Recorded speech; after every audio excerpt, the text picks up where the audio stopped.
Hey everybody, welcome to Hear Us Out. I am Patrick. And I'm Paul. How's it going? And I just pointed the wrong way to Paul, I think. I don't know how I did that. Paul, welcome back to Hear Yeah. Us Out. We've been away for 7 whole days. And in Mm. those 7 days, folks, we've realised 2022 is going to be awesome. Probably. I don't want to give that as guarantee. If it doesn't turn out for you, you can't come back and sue us in any way. Little Star performance is not guaranteed for awesome 2022. But we're going to give you a whole lot of reasons why you should be optimistic. And those reasons are going to be on your televisual or cinematic screens. Yeah. It's going to be fun. It's going to be an interesting year. And yeah, you are right. We're looking at these in an exciting way, but in no way are we deeming that these are going to be good. These are just these are just TV and movies that we're excited. That Just should be good. And we've been burnt before. everybody's God, weird. Yeah. it's just like me to start so confidently going, hey, everybody, it's going to be a brilliant year. And by the time I finish the sentence, well, maybe, maybe. Life has beaten us down, Paul. So I'm going to go jumping right into it. And I want all of the nice people out there in comment land to let us know what they are looking forward to most as I organize my screens over here that I should have organized earlier. I am definitely thinking that we have covered a lot of our usual viewers' picks and some that they won't expect, but you're never going to get everybody's right. And like last time we did something like this, getting recommendations from other people will just give us even more to get excited about. So drop Yeah. it down in the comments below. That's the real fun thing about this is getting loads of those kind of anticipated movies we did in our last show Yeah, about the top movies that from 2021. So I'm there's like I've already got a list. None of them appear on the there's my there's list a right now. downside. There's a downside. I do not need even more things on my to watch list because I think my will I live long enough list is maybe going to be more important. I don't know if I'll get to watch everything. I still haven't watched The Wire, folks. I've been trying to get to it for like 8 years. Anyway, I think The Wire was the first thing I watched when lockdown happened. I think I talked to you about it and you West Wing. get it done. Yeah. I am going to blow us over to our predictions, Paul, and I'm going to throw to you for the first. What's your first nomination for what you're excited about this year? Okay, so I'm going to go movies, which the first one is going to be, and it's going to be the obvious. It's also going to be one of the closest to current thing. It's Batman, the Batman, The um, Batman. the Batman. Yeah. So I'm excited about this one, which goes. I'm excited to kind of see how they go with the release of the Joker. It shows that they can do these kind of one shot films that are a little bit more gritty, a little bit more realistic kind of thing. So I'm interested in this the Batman kind of element to this now, or remake kind of thing. So, yeah, it's got Robert Pattinson in it. I'm not bothered about him. As in he's a good actor. Definitely. But the problem is that the only things I've seen him in have been he's been a bit wooden. So I've seen in the trailers and he seems to be a little bit more kind of I don't know outside the box kind of thing. So I'm interested in seeing how he gets on. And Um, and I think that's bringing a lot of people's eyes to this. The controversial casting, let's call it, of Robert Pattinson. Good thing is though, since Twilight, and not picking on Twilight for any fans out there, he's been working away in the background, doing the independent road and showing that he can act. So I'm confident about him. It's one hell of a big ask though to front a Batman movie first time out, and have Colin Farrell do the Penguin. Have I'm not sure who's doing the Riddler, but you're going to already have usually what we call sequel itis. You know when they stuff too many villains in. This one's coming out of the gate with quite a few people. Any concerns? no, see, this is the thing: is Batman's always been like that. As in the movies, not so much, but the the storylines and everything like that have always been the kind of packed with the villains that you know and stuff like that. Because they're real people. They're always around in some capacity, kind of thing. So Yeah, um, it's several times Batman goes to see Cobblepot or the Penguin because he's an arms dealer and kind of big mafia guy. So it makes sense for him to go and get his ear to the ground kind of thing from a criminal who would already be kind of like, hey, Penguin, why are you packing your bags? And it's just like, no reason. It's like, no, you got to tell me, kind of thing. So like, it makes sense that and with this specific story, it definitely makes sense. They kind of chalk kind of like a little bit of villainy into us and kind of have them in the background or have them kind of like around the place Yeah. so that they're kind of nods and stuff like that, but also yeah, they're going to be part of the storyline. So I'm not And overly concerned. and I'm here for it. They had me at we're making a Batman movie. I would have watched it anyway, but thanks to the Joker with Joaquin Phoenix, as you say, but also the idea of like Colin Farrell's on screen. That's actually Colin Farrell, folks, under some serious prosthetics. There's talk that he may be in the running for best supporting this and best supporting that. He may be giving one hell of a performance, which I would well believe. But I'm excited at the prospect. Like I don't think this is one of those things where I have any grave concerns. The trailer looked great. It really hit the right kind of tone for me as far as the trailer go. Who knows how the movie will be? It also just getting a little bit of me in there. Batmobile does look excellently appropriate for a new take on a Batmobile. I'm like, yes, that hasn't been done before on TV or movies. So like all the elements are coming together. This is going to be make or break in a lot of ways for people's view of, can I get used to a new Batman every few years again if I need to? And can I look at these things as they don't all have to be one joined up universe? And I hope that people take to this. And I hope it's good enough that it will get people's approval. Yeah, I don't know if how I feel about like a Batman like a new Batman every couple of years. Well, you know I what, think in the general sense of it all, that you can get over the fact that you see Ben Affleck last year and that you're going to have to deal with it being Pattinson this year. yeah, no, like that kind of elements is, I definitely get that kind of, you're just gonna have to get used to the fact that Batman's gonna be changing hands kind of thing a little bit more. Um but it's also like it's one of those roles and beloved characters as well that I think you'll still have that kind of like, I guess, clench feeling when you heard that a new Batman's been announced kind of thing. You'll be just like, who they get now? And then it's just like, I don't know, someone. Well, So like, yeah, I'm looking forward to it. And Paul, let's hit the comments between each one because it's the best way to get comments that are related to what we're talking about. And I can already see, yes, Brew, it's probably going to be 3 hours long. yeah, I've heard that it's going to be about 3 hours long. So it has been confirmed, or at least I haven't seen any confirmation kind of thing of it, but I'm sure it's out there. I think it was confirmed just the other day that yeah, it is. It's going to be 3 hours possibly plus a few minutes.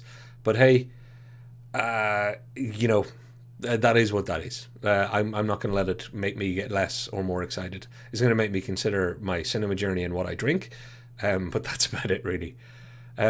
Also, had you heard, Paul, that the Penguin was getting a HBO Max spin-off show? Because I heard rumors of it, and that's when I don't know if it's been confirmed or how close to reality it is. I've heard that it's been quite the Penguin in this has turned a couple of heads. So there's questions about maybe doing a spin-off kind of thing. So I don't know.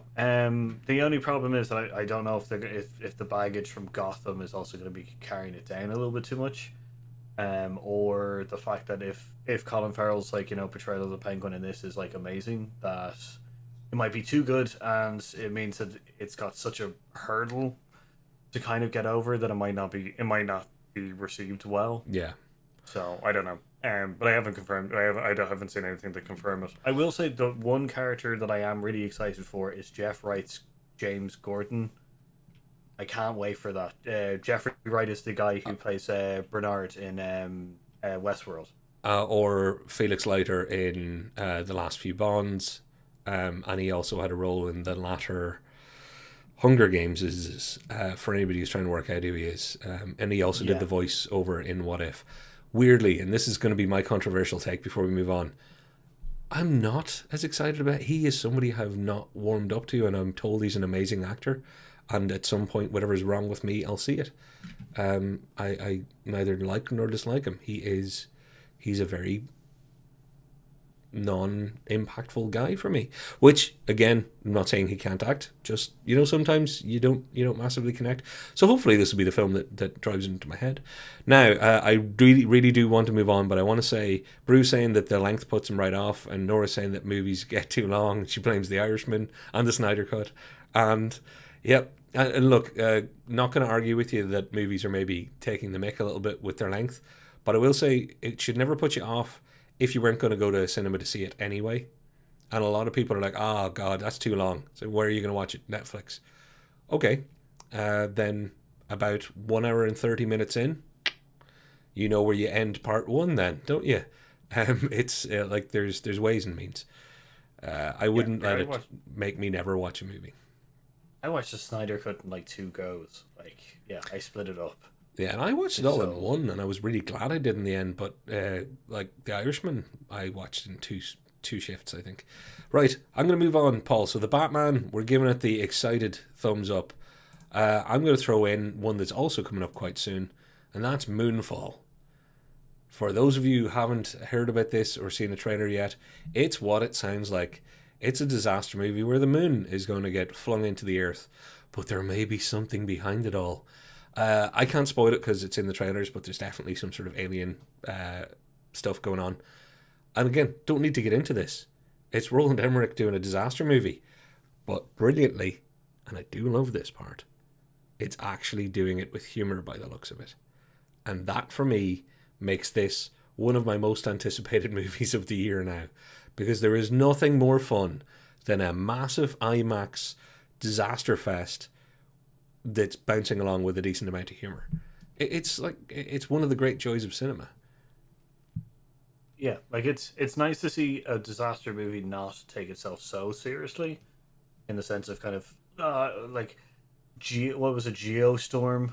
Oh yeah, that's like Jared Butler film. It took itself way too seriously, and you're just like, you're controlling the weather. Like, calm down, lads. You're not like, this isn't Deep Impact or anything. You know, just settle yourselves and maybe have a little bit of humor with it, kind of thing. To be the bitchy one of us, also Jared Butler's the guy that you managed to have the sway to sign up for this. I'm not saying Jared Butler's signing up for a lot of turkeys. I'm just saying he's not hungry at Christmas or Thanksgiving. Jared Butler's a fine actor, I'm sure.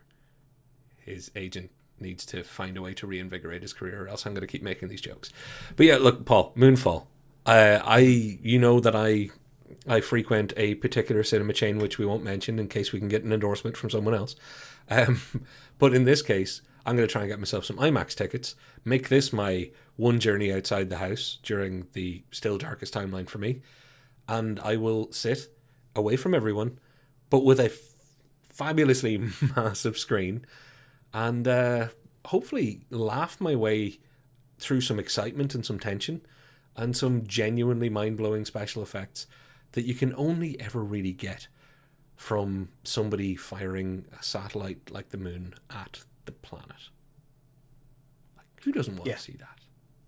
Well, fair enough. Yeah, it's going to be a nice spectacle, and yeah, the IMAX like is going to be a good kind of screen to go see it in. So yeah, it's going to be good. Yeah, just an epic piece kind of thing, and it like the lineup is really really good as well of the actors and stuff like that. So like, there's no way. It's Patrick Wilson. I'm sorry, Patrick Wilson. You're Nightwing or Night Owl in Watchmen was weird. Like, he was really good. I did enjoy him, but ever since then, I've just like you were saying with Jerry Butler and which is Jeffrey Wright. Patrick Wilson doesn't do it for you. Weirdly, no. Patrick Wilson does do it for me. And I do grant you that sometimes there's a little bit of an oddity to the performance here and there. Famously, I think the agent he played in 18, I can't remember, was it an Agent Smith or an Agent Jones? You know, it was one of the generic names. Yeah. I really liked it. I really liked his portrayal, but it was like, oh gosh, you took that and ran with it, didn't you? It was a really weird vibe to it. But yeah, it worked for me. But I can completely see, kind of like you say, like the Jeffrey Wright. It either connects or it doesn't. Hopefully, this will be the one to change it. Maybe, like it is a little bit more outside of the wheelhouse of which I've seen him in. So, Mm. as in, it's a little less serious. He should be playing more of a kind of like, there'll be comedy to it. So I'll be interested Yeah. in seeing how he And goes. obviously, for anybody who hasn't worked it out from the screenshot, Halle Berry's in it. And also, and I'm not going to bother with the actor's name right now because people are going to go, oh, the guy from Game of Thrones. Because that's what he is to a lot of people. And it is really great to see Mr. Bradley get his opportunity. But again, I'm not one of these people that cares if everybody else knows an actor's name or not. If you know him as the guy from Game of Thrones, hopefully after this, it'll be a springboard to where you do know his name. That's kind of what I hope happens for him, because I think the guy's got some charm, charisma, and some talent. So Yeah. Comments, Paul. Who wants to see the moon hit the earth? Who out there wants it all to end? Moonfall can go either way. We need to bring the intermission back. Oh, that was for the 3-hour movies. Yeah. Yeah. The hate for Don't Look Up will hurt it with people. Is there hate for Don't Look Up? Okay, haven't seen that. What is it considered too woke or something? Is that where the hate's coming? I don't know. I'll look that up later. Thankfully, I'm managing to keep my 2022 promise to myself of ignoring random negativity. Moonfall will surely be more enjoyable than Don't Look Up. Okay. I'm sorry. I just had to say that you were just like, I'm going to ignore random, like, what you just said, negativity, No. and then you read, and like... If somebody doesn't like it, because I thought Don't Look Up was very disappointing. I really did. I thought it could have done a hell of a lot more with what it had, and I thought Leonardo DiCaprio was wildly miscast. But I assume there's more to it than just people not liking the movie. Anytime there's quote unquote hate for a movie, it usually goes beyond. It's like, did you like Ghostbusters 2016? Yeah, no, I didn't. And then there's what people went and did. So I assume there's some sort of campaign of weird shit out there too. Split party lines again. Probably. This looks like more of a disaster movie. Yes, it really is disaster movie. You like Don't Look Up? Popculture says I like Don't Look Up, but I can understand why most don't. I thought it was very promising and just wasn't executed well enough for my tastes. Is where I fell on it. What about you, Paul? You see it yet? Yeah, no, I've seen it. We had a conversation. I was just like, I don't know how I feel about it, and then you were like, I think Leonardo DiCaprio was like too tense and then too not tense, and I was just like, that was it. I was just like, there was someone in there that just didn't feel like they were right, kind of thing. Just Leonardo DiCaprio just weirdly seemed, as I said, it was this moment where you're just like, oh, this is a kind of comedic moment, and then he's just like, ugh, and you're just like, okay, cool. Just before we move on, because it just got under, and I can't believe one of us didn't make this joke already. So is Moonfall the sequel to Moonraker or Skyfall? Maybe it's both. Maybe this is a Bond follow-up that we weren't expecting. If Roger Moore floats past at any point being inappropriate with a laser gun, then we'll know it was really Moonraker all the time. For those of you not old enough to remember Moonraker, it is the greatest Bond film of all time if you watched it when you were 6 and hadn't seen any of the other Bond films. I think, just to answer the question, it's a sequel to Moonraker, but a prequel to Skyfall. Because you would want the moon to fall first before the entire sky. That's a fair point. It should be the first thing down. I didn't watch Don't Look Up because it looked terrible and I don't like his other films. Oh, that's right, Lisa. You still have to rewatch The Big Short and understand that it's a great movie. Just please do. Just please do, because it is a great movie. And I know you're probably never going to agree, but I'm never going to give up. Paul, next one up. So I'm going to go for Spider-Man Across the SpiderVerse for my next click. I'm going to go through my movies first.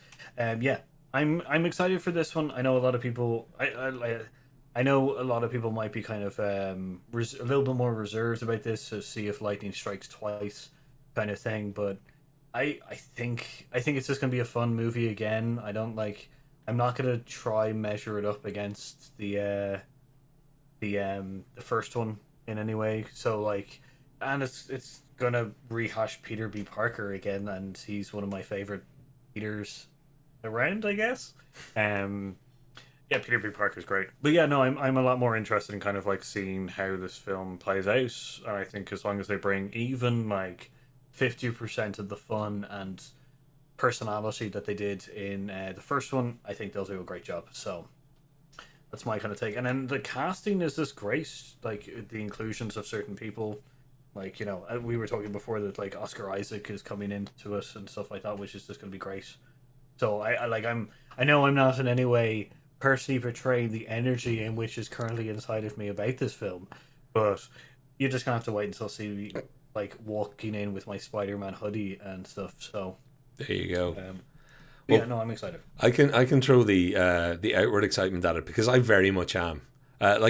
Paul, we've talked about it before. My big concern for this is not the work itself, not the movie. It's how people react to it and whether or not they really will support it. Because everybody watched the first SpiderVerse and worked out that it's brilliant because it's one of the greatest films ever made, in my humble opinion. But are those same people now going to get up off their asses and go to cinemas instead of going, well, I watched the other one on TV, I watched this one on TV because I don't go to the cinema for animation? That's a whole other thing. That's a different day's topic. Today's topic is what to be excited about. I think this one could be great. Only element of worry I have is the addendum part 1 that's been thrown on it. I hope they get their cliffhanger right from part 1 to part 2, because if they do, then you're going to avoid how people felt. Some people felt at the end of June, which was, oh, right, more story. Whereas at least this one is very much, everybody knows they're going into part 1. It's SpiderVerse. It's going to be awesome. I have no problem getting super excited and overconfident going, I'm almost going to guarantee that this is going to be brilliant. But I can never guarantee that it's going to be a hit with people, as people are weird. I think this is going to be a good kind of film to go out with the kids and stuff like that. So I think I think the first one was I think, as you said, a more at home hit kind of thing after people had realized that it's actually really good and started going to the secondary kind of showings and stuff. It was a hell of a cinema experience. I really hope people get to see it in the cinema. It's worth doing. Like I think people will. I think the family demographic will probably pull it through, you know. So well, Paul, let's quickly hit the comments then, because I can see Lisa's got some decent ones in. If you want to go through them, I'll start lining up what I'm going to pick next. Cool. Can we talk about the makers of SpiderVerse seem to be the only people nowadays who know how to do trailers? I can't agree more. We just had a trailer discussion. That's why I laughed. I was like, yeah, me and Paul were talking trailers just before we hit live.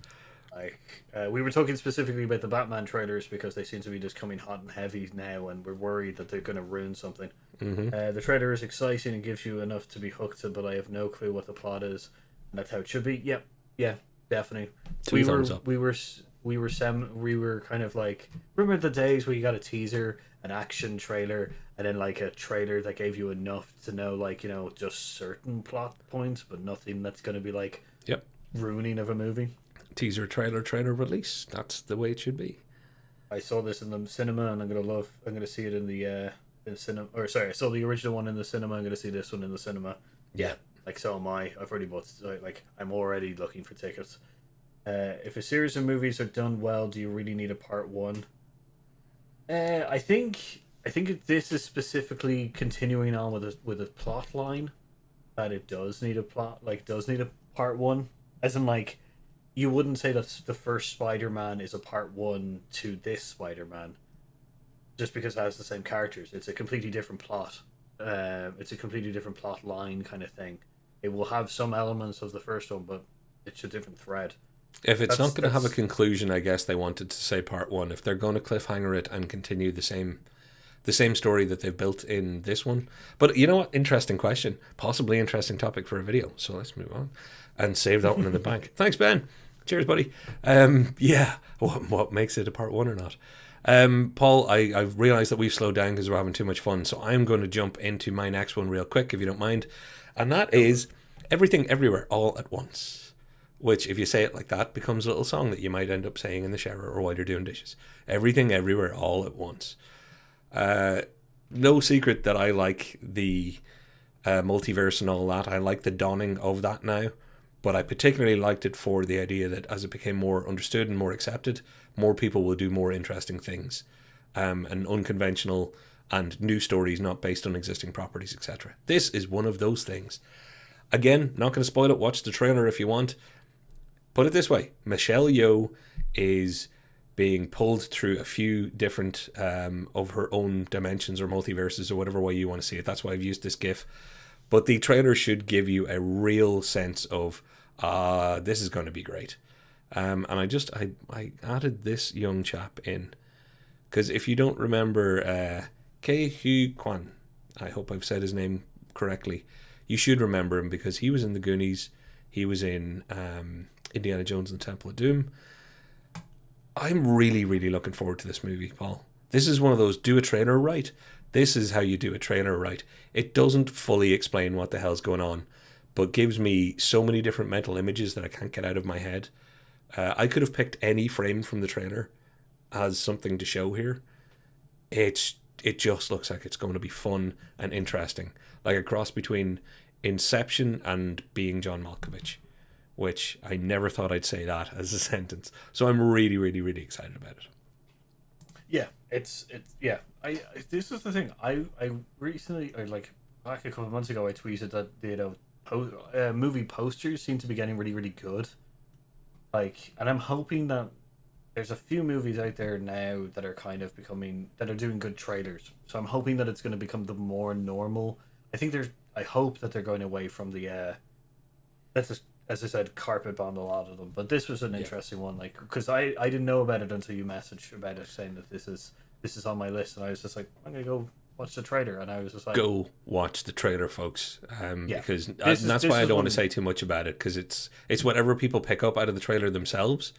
It will almost be some of the fun. It's one of those. It's that good a trailer, and I think that good a concept for a movie. Yeah, I can't do, like, as I said, this caught me off guard and I watched it, so it was pretty good, kind of thing. So, well, we can move on to your next pick because the only comment to see about this is didn't know about this one. We'll watch the trailer. Thank you very much. If it ends up not floating your boat, folks, leave a comment on your way past the little button that says thumbs up, like, and subscribe, and all that other stuff. We done now, Paul? Is that contractually great? Done. What's your next pick? So I'm going to do Stranger Things, which is season 4? Season 4. So, look, I have liked Stranger Things all the way through it. Like, I know people dwindled off in, like, the second and third season. I don't know where you're coming from. I don't understand you. I've really enjoyed it all the way through. It's just been a massive D&D party for me. So I just enjoyed it all the way through. The, like, constantly bringing it back to the 80s feeling kind of thing without any hint or problem or anything like that has been amazing. Like, getting the nostalgia of like, you know, all the times the 60s, like, you know, or the 70s and 80s kind of thing is just fantastic. And then all the characters I really, really love, or like, so I'm just interested in kind of going where they're going to go from here. I love Hopper, Dave Harbour's Hopper. Can't, you know, love him. And I have a funny thing where it's just like David Harbour's Hopper in this.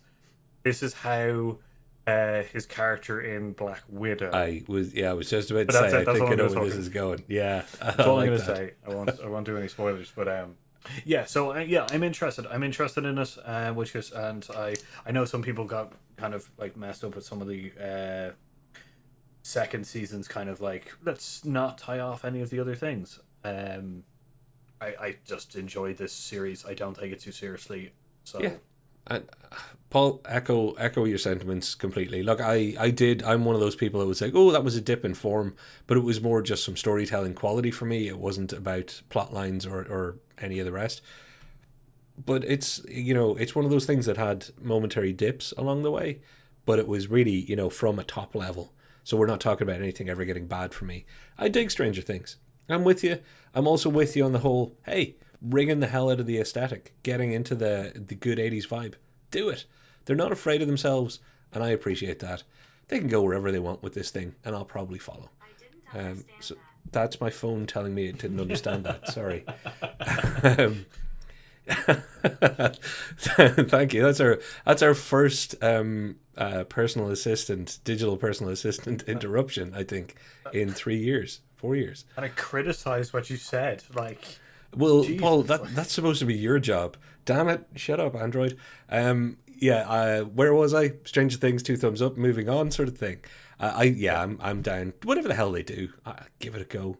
I don't think that people who get too hung up on Stranger Things needs to be this last bastion of perfect dark new 80s themed sci-fi. Like, no, don't hold on too tight. It'll be good. Yeah, like that's the thing.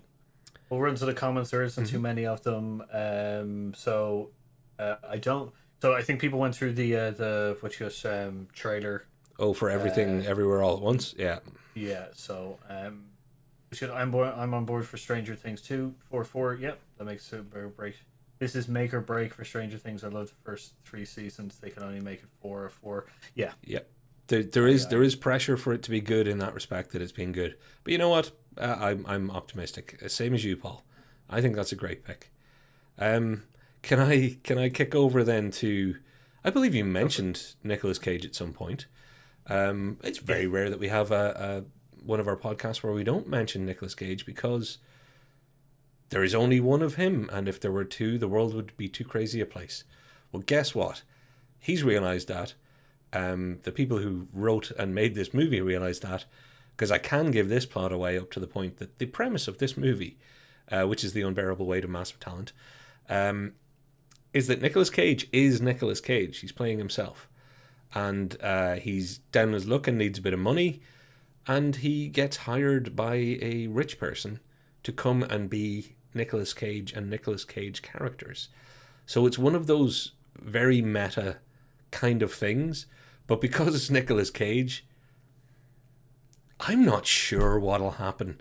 And if there's anything more exciting in the world than the idea of going to something with Nicolas Cage, about Nicolas Cage, that Nicolas Cage has said he will never watch because it's going to be too surreal for him, strap me right to that chair and peel back my eyelids.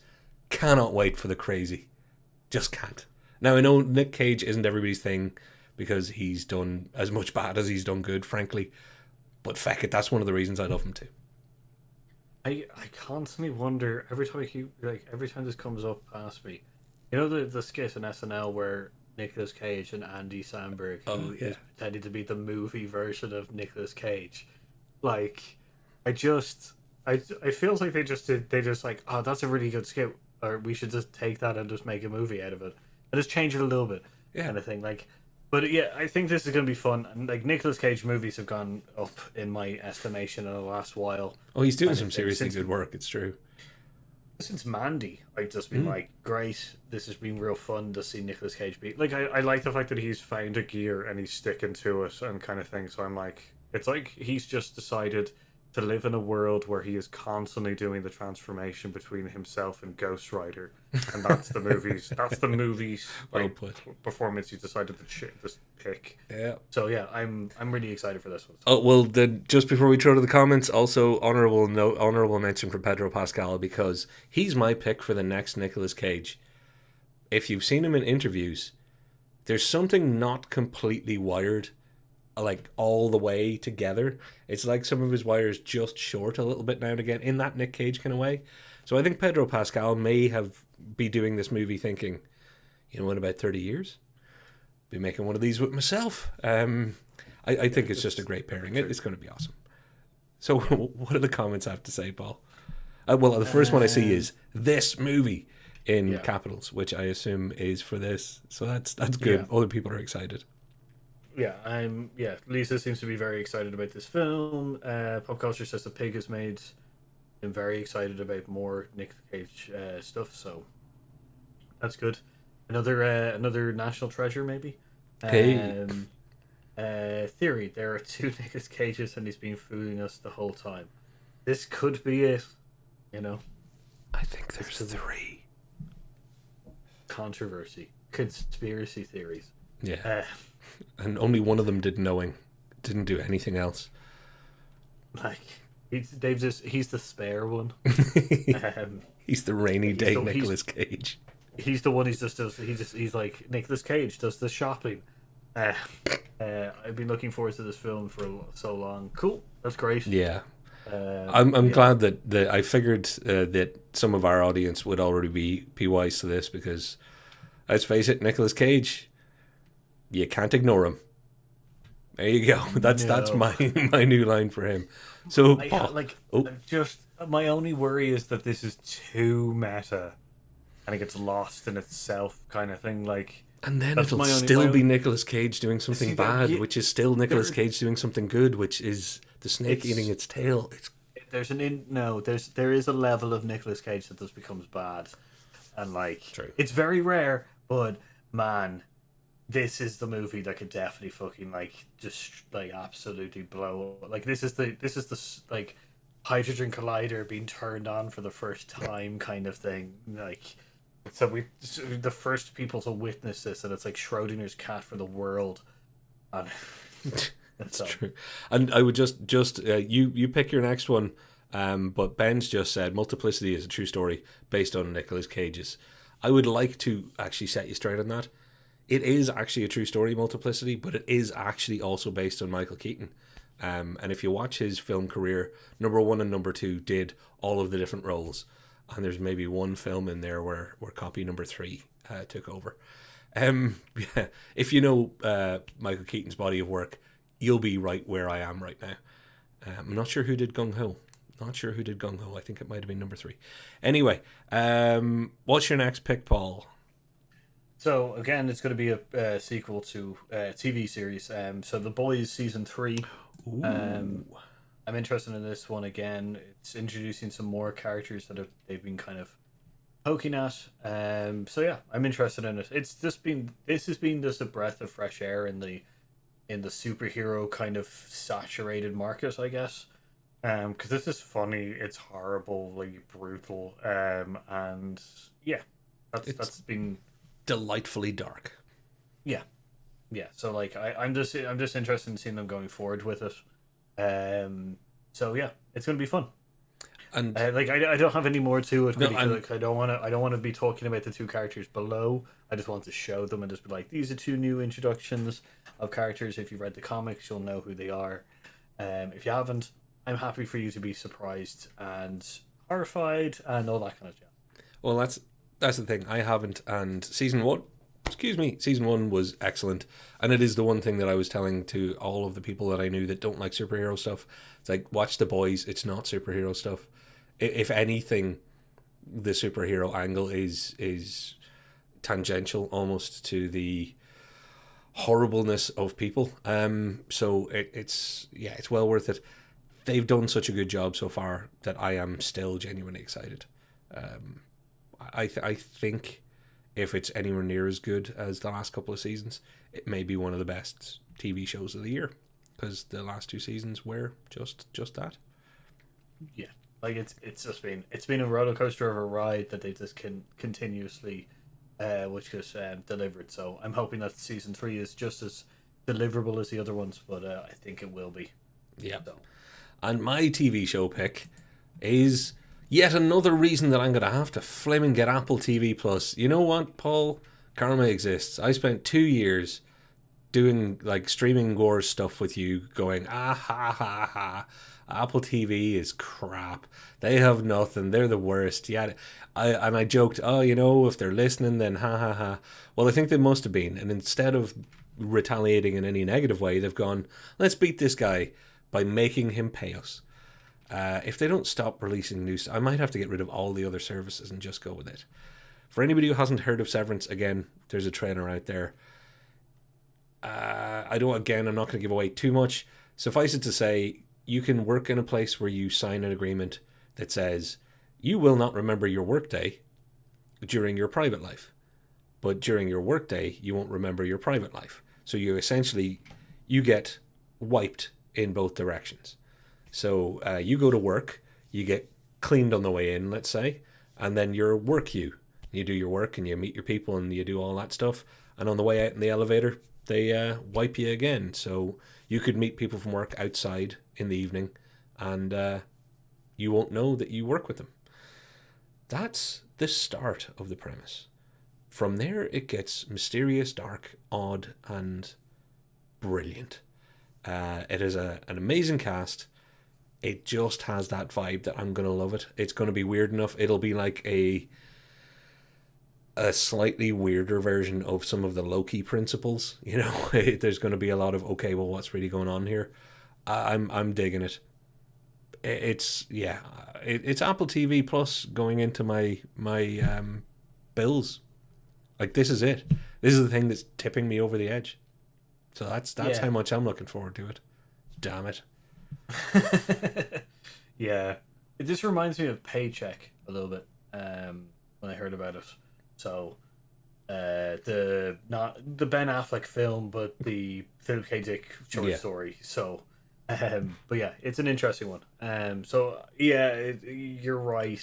Apple TV have really kind of we were cursing them, I guess, because they were like, we're gonna have all the Tom Hanks stuff, and you're like, I don't want to pay for you, but damn it, I like Tom Hanks. Yeah. And then it's just like, we're gonna make all the new sci-fi stuff better, and you're just like, all right, now they got me there. I was just like, well, I gotta pay for this, so I'm just gonna take the plunge and do it. So far, I've been happy with the purchase in the sense that I've really enjoyed Finch and Foundation.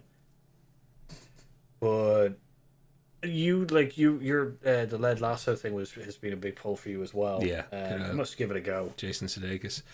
Look, the war is over. Apple, you win, and my phone will not be an Apple. But if it starts giving me any more crap while we're live, you never know. You might even win that war too. Although I'm sure Siri would interrupt me just as much. So, Paul, comments on this one? Is it based on the movie? No, don't think so. Popculture says, I'm most excited for what's coming out in Apple TV. There you go. They really are stepping up their game. Totally different, says Lisa. It sounds terrifying. It does, but exciting. Fraggle Rock and We Crashed are two more. Okay. Two of the things that he's in. We Crashed, I also almost picked, and it's another reason that I want. It's the WeWork. It's about WeWork, the real life company, and their odd founder who has a bit of a god complex, it would appear. Anyway, sounds very Philip K. Dick. It does. Worried that they'll block a comment with his name. Yeah, hopefully not. Also because it's a common enough first name for a lot of people pre-1960. I thought of Paycheck when Patrick was describing it. Try not to think of Paycheck the movie though, okay? Watch the trailer and you'll see how far from it is. It's why I was just like, not the Ben Affleck movie, but mostly the short story kind of thing. So, yeah.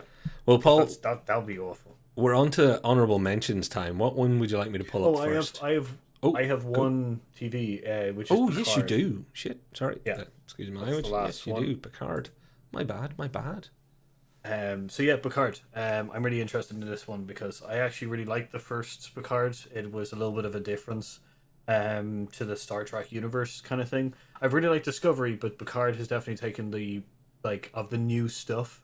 I've definitely liked what you could have said. Doug Jones is in it, man. I can't. Doug Jones has just got a special place in my heart. That man hugged me and he didn't have to. And he's so like Mr. Tickle, kind of like he's so long armed and limbed, and it's just he's a real nice for man. Anybody who doesn't know who he is, think of Abe Sapien in Hellboy or even the Pan's Labyrinth. Shape of Water. He's the. There you go. I should have picked the Oscar-winning film, really, Paul, shouldn't I? Yeah. But yeah, he's quite a long person, all right. Oh yeah, but great. But yeah, no, I'm interested in this one. This is bringing back a whole bunch of other characters. Like Q is returning, which gets to show up. So yeah, I can't, I gotta go watch this. I gotta go. I think because this is the whole point of this is that. So an interesting point. Star Trek: Next Generation. The first time they meet Q, he decides to put the crew of the Enterprise on trial for humanity. Mm-hmm. It turns out that trial had never been finished because it never was, and this is supposed to be the conclusion. Excellent.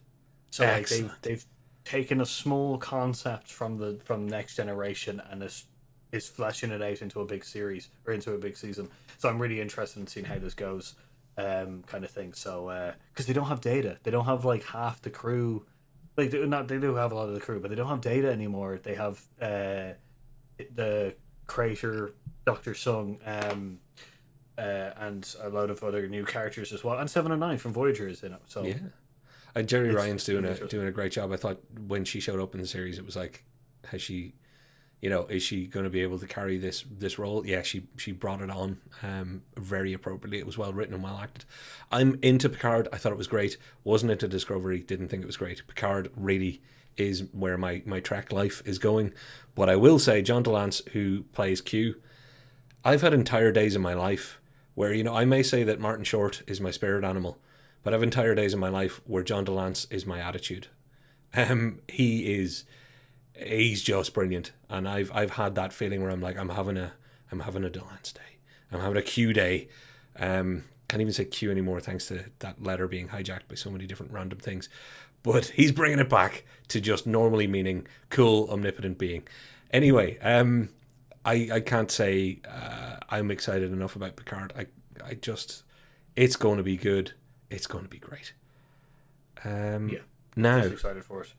one comment for that one. I always think of him in Buffy. Oh, that must be for Mr. Tickle, which was a great way of putting it. So, Paul, it's Doug Jones. He's in. He's one of the silent guys. So, I will, and that was a great episode of Buffy too, by the way. I will pick one of my honourable mentions to start with. Actually, I have one left. It's not my honourable mentions. My last one I forgot. Drive to Survive. This is not me trying to sell cars to you folks. This is not me trying to get you into motorsport. I'm bringing this up because even if you don't give a damn about any of this, it will probably show up on your media, social or otherwise somewhere. Because I'll get you up to speed really, really quickly. Formula One is a motor racing discipline. It's considered the top one. And Netflix got in on the game a few years ago and started doing a kind of docu-series where they had access and made what I will call dramatized documentary, because they played things out of order and all the rest. I've talked about it on this channel before. I have no problem with that. They made entertainment. They made good entertainment. It brought more people to the sport. It didn't bring all necessarily the best people to the sport from some of the stuff I see on Twitter, but that's just Twitter. Cool thing is, in real life, they filmed last year's season and it will be airing on TV in March, whatever dramatization they make out of it. It was quite dramatic because the two people at the top, a guy called Lewis Hamilton and a guy called Max Verstappen, there was two people in with a chance of winning this thing. And it was a titanic battle of epic proportions where they were hitting each other, landing on each other, doing all sorts of stuff. But the last lap of the last race of the whole season caused a massive controversy where people are saying it's a fix, some people are saying it's unfair, other people are saying all's fair in love and war. But the hate, animosity, anger and tribalism that's been born out of it, which I'm not a fan of, the day that Drive to Survive comes out, I'll pretty much have to delete Twitter and any other social media, because this will just reignite every bit of anger that exists around what happened in a real life sport. But I know the people at Netflix who are making this, they are not going to be able to resist amping this up. If you're making entertainment and you know that you've already got people's attention and they're on edge, I imagine just ahead of time that they're going to want to dramatize the hell out of this and polarize people even more. So the day that this comes out on Netflix, if you push your ear to the window or open your door, you'll be able to hear TVs being broken and people's minds exploding in your area if they happen to be into this sport. So Paul, for the first time ever, I'm actually selling the drama. I'm saying watch out for this one, because it could just be silly, silly drama for people who don't understand that this is just motor racing. And that's from a guy who believes that cars basically are the most important thing on the planet in a very weird and abstract way. I can't. Yeah, it's interesting that you're selling the drama, but we'll have a look and see what it's like. Yeah, it's going to be drama. Yeah, it's going to be drama. Kind of thing.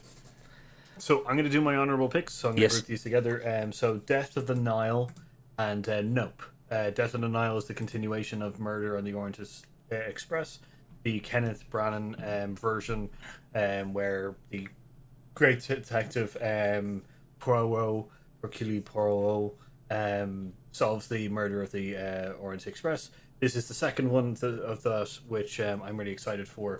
It's just a fun detective movie with Poirot. I like his Poirot. It's very good. Yeah. I I also like the TV Poirot a little bit more. But yeah, it's very, very good. And then Nope, which is a Jordan Peele horror-esque film again. So yeah, I'm interested in seeing how Nope is going to go. You know, Us and which was Get Out and have been just fantastic. I can't wait for more from Jordan Peele. So you know, he's becoming one of my favorite like off the kilter horror like people as well. So he's been slowly going into the umbrella of you know, Del Toro, and so I can't wait for this. I'm worried every time you mention somebody with like I'm afraid Del Toro may fall from the perch someday. He may be overtaken in your heart. I'm sorry, like Murder Alley is out this like is out, so like I haven't seen it yet, so I'm definitely going to go see it. So like you're gonna, like once I watch it, it's just gonna be like, oh, those horrors are so amazing. You'll be sick of me again. Not at all. Not. I'm really looking forward to that actually. Paul, I have a question. I completely agree with Paul's honourable mentions. I think Death in the Nile would have been one of my picks, to be honest, if you hadn't mentioned it. I thought I like Kenneth Branagh. I like Kenneth Branagh's Poirot. I like everything about the first movie. I thought it was really enjoyable and quite classily done. So if they can replicate that, I'm fine with the formula. So rock on.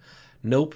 On the other hand, I am excited about, up to the point that I have no clue, because I heard about this one way back and they've done a great job of not actually saying what the hell this will be. I really like that.